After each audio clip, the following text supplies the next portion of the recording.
Hello, I'm Manueltos, and today I will be responding against the PhilosophyTube video Transphobia and Analysis, in which I will make some criticism of the approach that our dear philosopher has taken.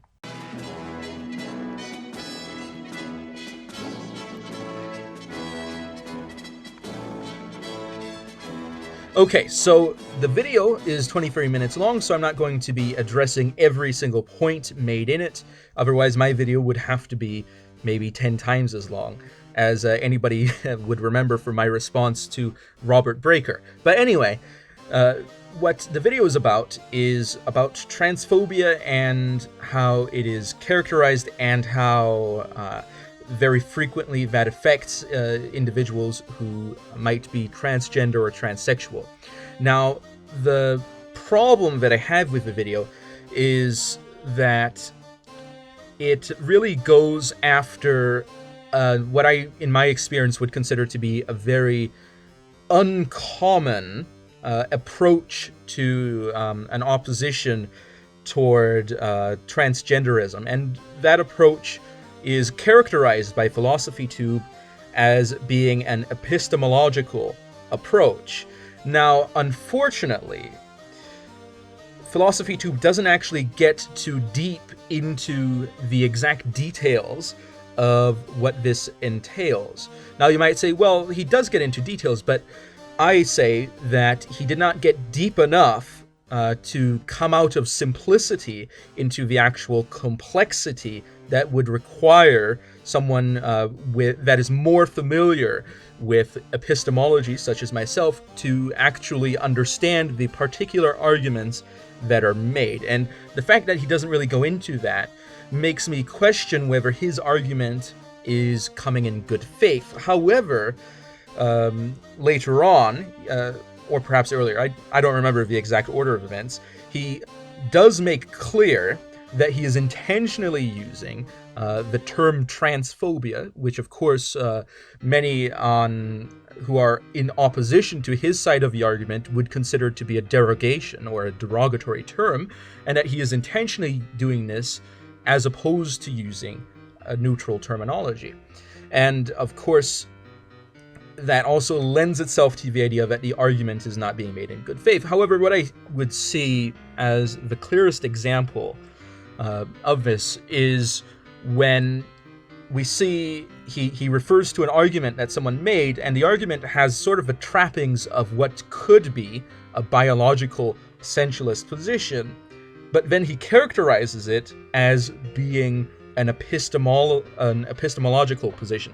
Now, the problem with that is that a biologist would certainly not be too involved in epistemology, or the other way around, for that matter, if you were making simple arguments. So ultimately, what this seems to me is that he's not actually making a serious argument against those arguments. And we see that throughout the video. He's not actually directly engaging with the arguments that he brings up, but he is rather coming from a position that I'm right and you're wrong, therefore you need to stop making those arguments, which is, now, although that might be a bit of a harsh way to characterize the video, I do believe, after having seen it multiple times now, it is increasingly clear to me that that is actually an accurate description for his viewpoint, that he is not acting in a sort of philosophical engagement or in any scientific way, but is rather using a form of obscurantism, which can be considered to be an opposite to philosophy and to science. So, going on that, he doesn't really address why it is that the TERFs, the trans-exclusionary radical feminists, would consider these issues to be particularly important. And that's why I'm going to be talking about that. Because ultimately, if you cannot define what a man and a woman are, then you cannot define the goals of feminism. And that is the problem that the TERFs have, and why they exclude trans individuals, is because they do not consider them to be of the gender or sex that they choose to represent themselves, or that they consider to be accurately representing of themselves. And because of that, there exists a problem. So the question is not so much an epistemological question, although epistemology does sneak into pretty much every argument if you really think about it, except for maybe arguments regarding the natural sciences. But in philosophical arguments, epistemology is always very important. But it is an ontological argument. The question is, what is a man and what is a woman? And that is a question regarding the sexual dimorphism of humans into the andromorph and the gynomorph, the male and the female.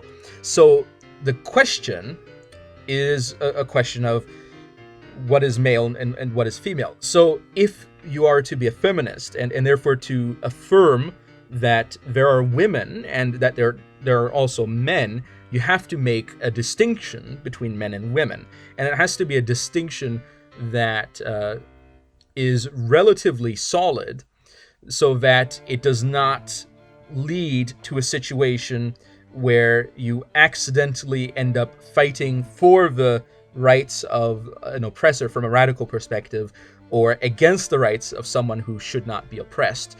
So the question becomes, where do you draw that line? Now, there are different ways to define these things. There are ways that use absolute definitions and also that use ideals. So I'm going to be looking at some ideals here. So the question is, what is, let's start with a woman. What is a quality or something that a woman has that is exclusive to women and therefore not present in men, that therefore distinguishes women? And I would say that from an ideal perspective, now when I say ideal, that's not the same as saying that something is necessarily very good, but rather that in an intellectic sense of womanhood, this is true, that a woman is indeed capable of bearing children, which is something that a man cannot. A man is not capable of bearing children, and therefore, if you then assume that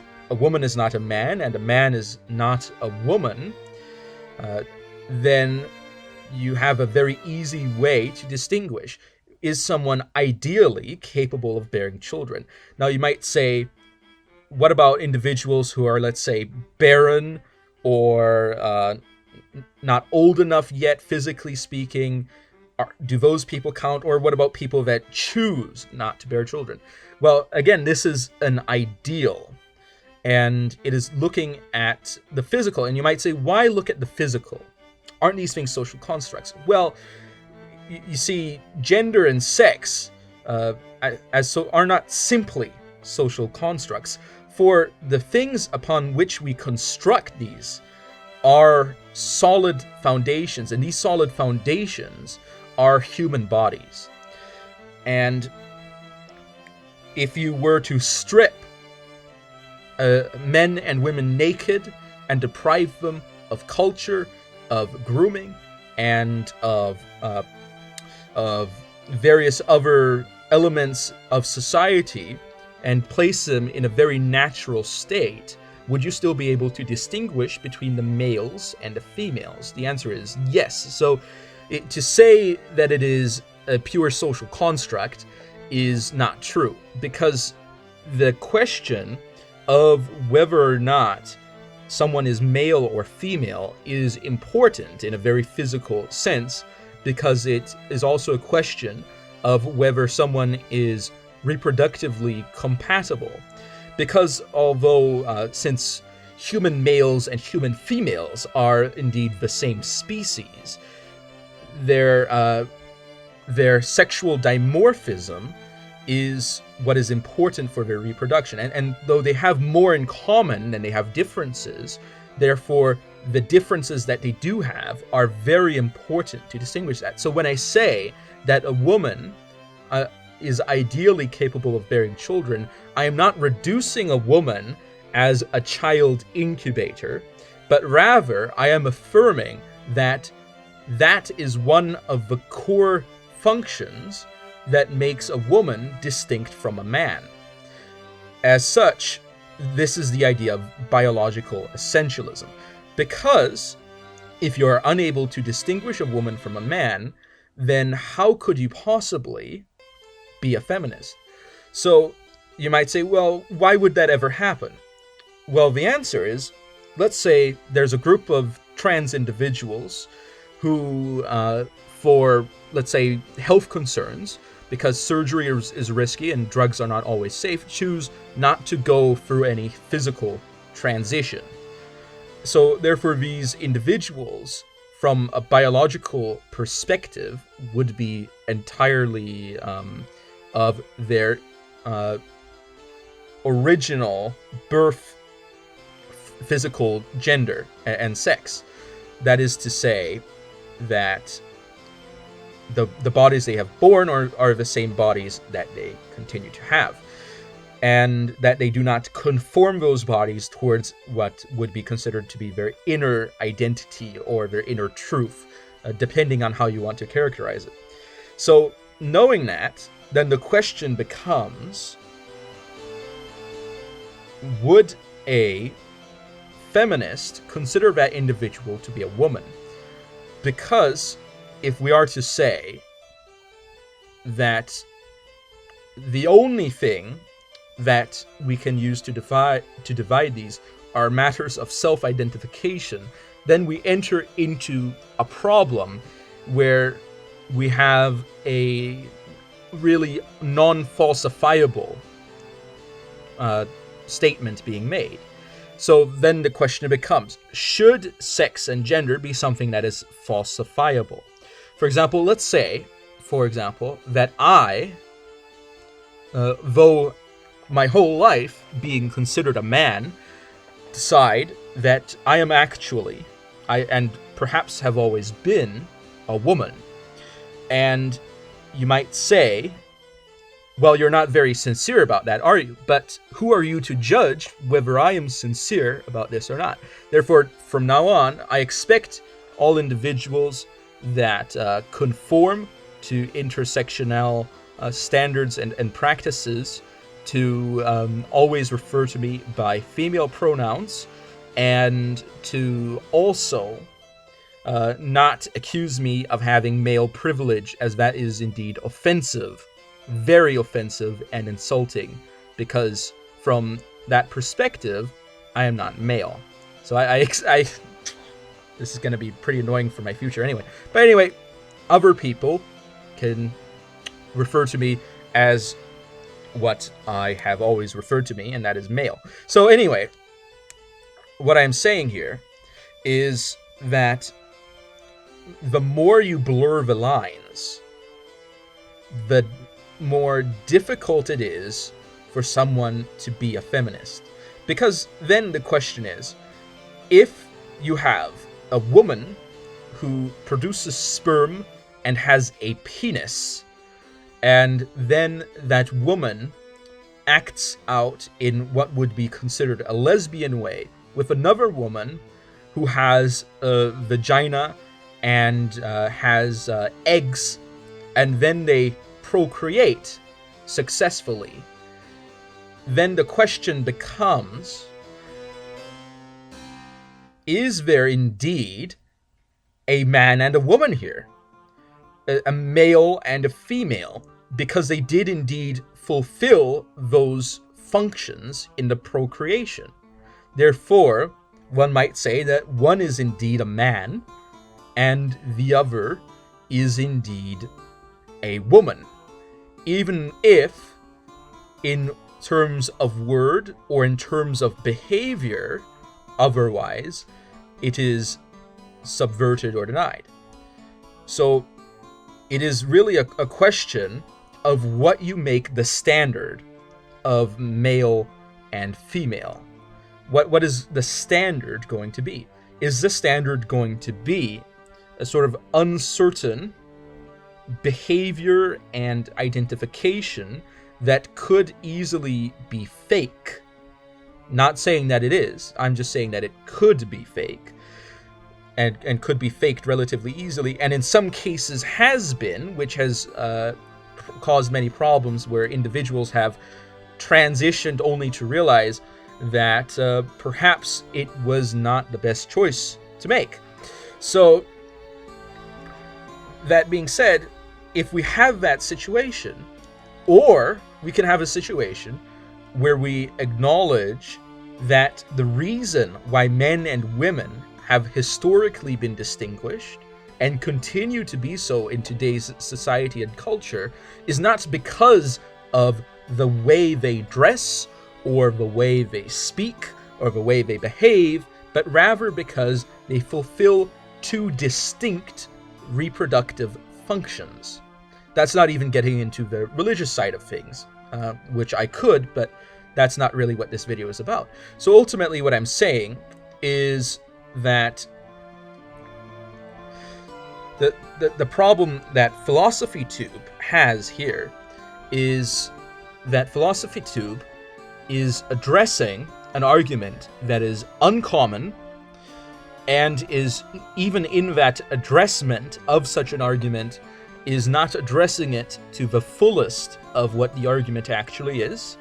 And even that being said, in the way that the argument is addressed, PhilosophyTube is essentially presuming and presupposing his own position to be correct rather than attempting to disprove his opponent's position.